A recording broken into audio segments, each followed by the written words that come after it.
During Players Weekend, players brought their stories to life through personalized bats, cleats, and more. Enter the Players Weekend sweepstakes for a chance to win a one-of-a-kind replica bat from the weekend. No purchase necessary.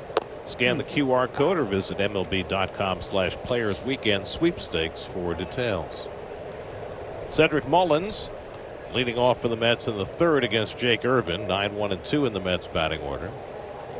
Mullins swings at a curveball at his feet, and it's 0-2. That's the best breaking ball that Irvin has thrown in this early in this game, in the third here. Got a good sharp down break. It's been hard for Mullins to get out of the box as a Met. Just 2 hits in his last 21 at bats. Hitting 167 since coming over from Baltimore. And he takes that fastball a little high. A ball and 2 strikes. Lindor on deck, Soto behind him. Irvin off to a good start. Generally saves his best games for the Mets. Mullins lines one off the pitcher's glove right to Abrams, who throws him out. Wow. Perfect deflection from Irvin to Abrams. 1-6-3, 1 out. Hang with him. The bullet off his bat.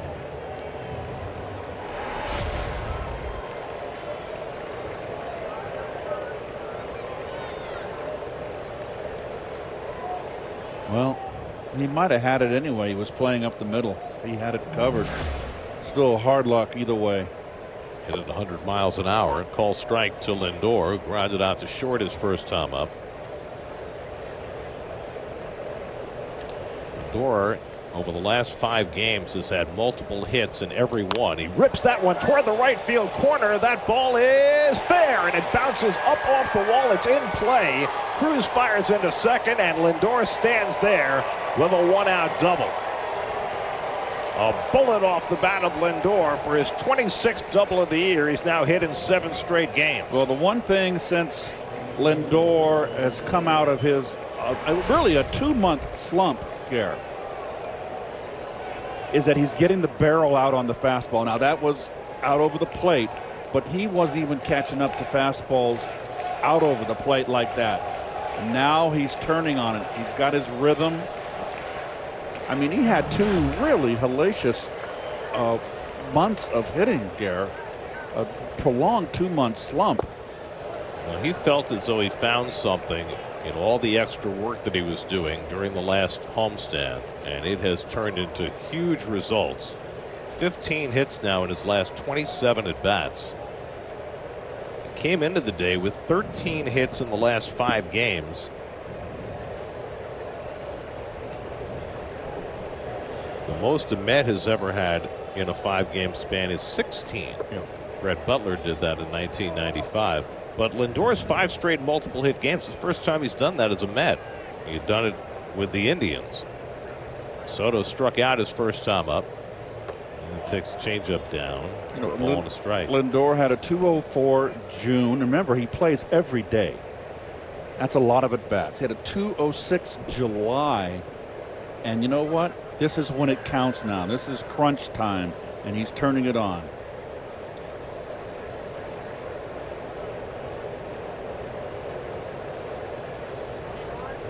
Well, it may or may not be coincidental, but those 2 struggling months for Lindor came on the heels of him getting hit in Los Angeles and breaking his toe.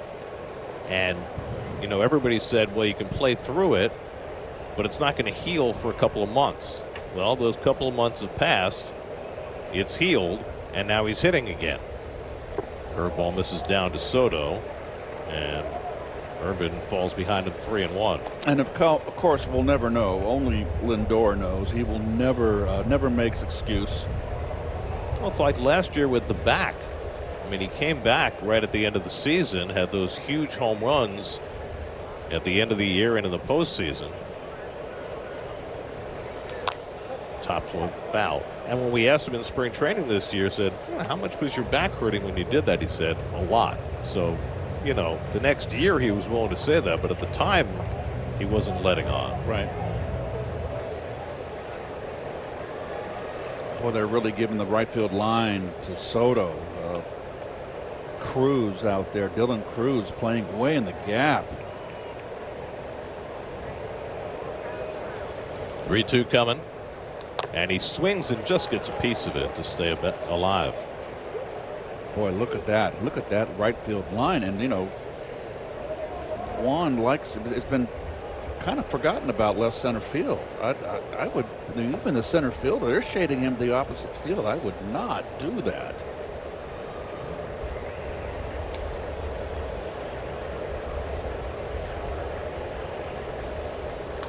Soto tops that one foul in behind Antoine Richardson. By the way, the Mets have a substitute third base coach today. Yes. Mike Sarbaugh is under the weather, and Eric Chavez, one of the Mets hitting coaches, is coaching third today. And Eric came up to me and said, now don't get on me. I've never coached third base before. If I make a mistake, don't get on me. And I said, well, he goes, if I make a mistake, I'm going to make a mistake in the aggressive way. He said, I'm going to be sending them. That's inside. Did he swing? He did not. Ball 4. And that is Soto's 97th walk of the season, which ties him for the second most ever in a season in Mets history. John Olerud has the record with 125. Nobody else has ever had more than 97. Darryl Strawberry had 97 walks in 1987, and Keith had 97 walks in 1984. Right. And now Soto has tied that. So here's Nimmo with 2 on and 1 out. Brandon had a base hit to center field his first time up. And he takes fastball inside, ball 1. Well, right now, Irvin, when he tries to throw the left-handers in, remember there's 6 left-hand hitters in this Met lineup. When he tries to throw that fastball in, he knows that he has to get it there, and he's not I hate that word. He's not making the pitch. Gets the curveball in for a strike, and it's 1-1. Well, the lefties are hitting .278 against him. But more distressingly for Irvin, with runners in scoring position this year, the opposition is hitting .331 against him. So when he's gotten in trouble, he's had a hard time getting out of it. You know, he's got a similar fastball, Gary, where he's got to start it at the hip of the left-hander to get it on the inside corner. Something that young Nolan McLean has in his arsenal that really impressed me against left-hand hitters. I mean, I really like what I saw from him. And that curveball at the feet of Nimmo, and again he's behind 3-1. Well, McLean will make his next start on Friday in Atlanta. There he is. It's interesting to see how he's able to back up that brilliant first performance. Yeah, and he can put some spin on that breaking ball too. Yes, he can. Nimmo lines one in left center field for a base hit. Lindor around third. He'll score the first run of the game. The throw goes to third. Soto arrives safely, and Nimmo is able to take the extra base. He trots into second, and the Mets have a 1-0 lead. Well, this is something that Brandon has got a little pull happy, and now he's using the other. Look at that. It's a ball away. Look at that level swing. That is perfect. And Abrams right here, the shortstop. Keep your eye on the shortstop. He comes into. You got to cut that ball off. You're not going to get the runner at third, and Nimmo can't advance, or you throw him out at second base. So it's a single, second on the throw. And now the infield most of the way in against Alonso with second and third and 1 out. He'd fly to left his first time up. And he gets tied up and takes a strike, and it's 0-2. Well, the play's in front of Nimmo, so he's got his eye on Abram, and he sees that Abram is not even in a position. He's supposed to line up the left fielder, and he didn't even do that. Pete pops one up, and into foul ground comes Chaparro, and he makes the catch, and so Alonso unable to get the run in, and now there are 2 out. Well, let me ask you this: did Young have any business throwing that ball to third, or should he have thrown it to second? Should have thrown it to second. Yeah. But still, I mean, he had no chance to get Soto at third base. No, and so there's 2 errors on that play. I mean, 2 mistakes. I mean, Young's an outstanding center fielder, but that was, I think that was an overly aggressive move on his part to try and throw to third. So now the infield can back up with 2 out, and here's McNeil, and Jeff takes inside, ball 1.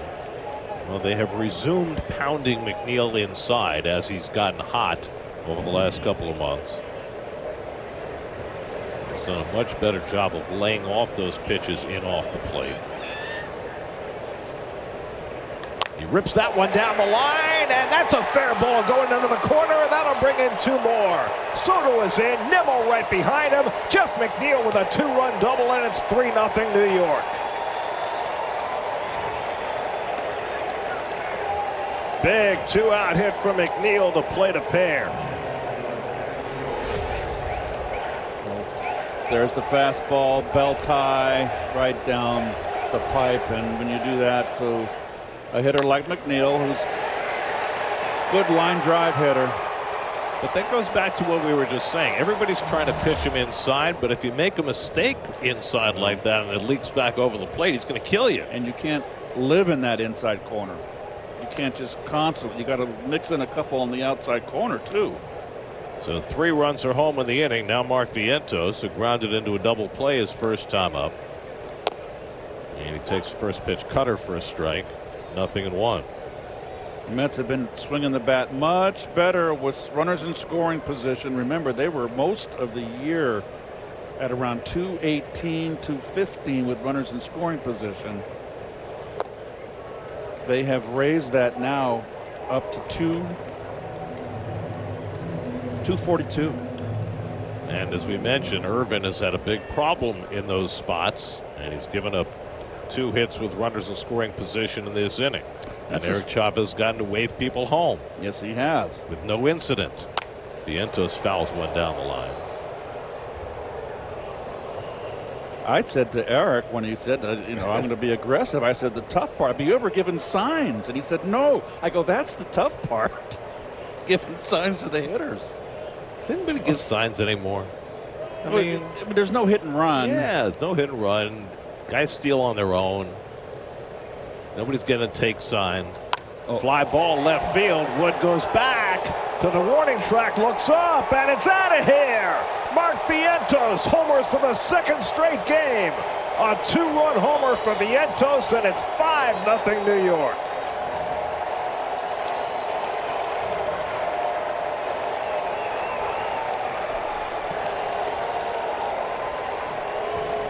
Mark Vientos might be finding it at just the right time. 3-run homer Sunday night, 2-run homer tonight.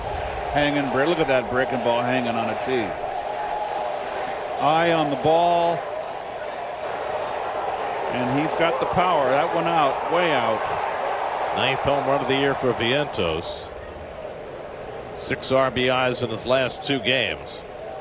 And with the injury to Alvarez, Vientos' bat becomes that much more important, and the Mets have put 5 runs on the board in this 3rd inning. I mean, really, you're in town playing a last place team. The Mets are going to move on to Atlanta. You're in the stretch run. When you play these last place teams, you got to beat them. Beatty grounds one down to first. Chaparro takes it to retire the side.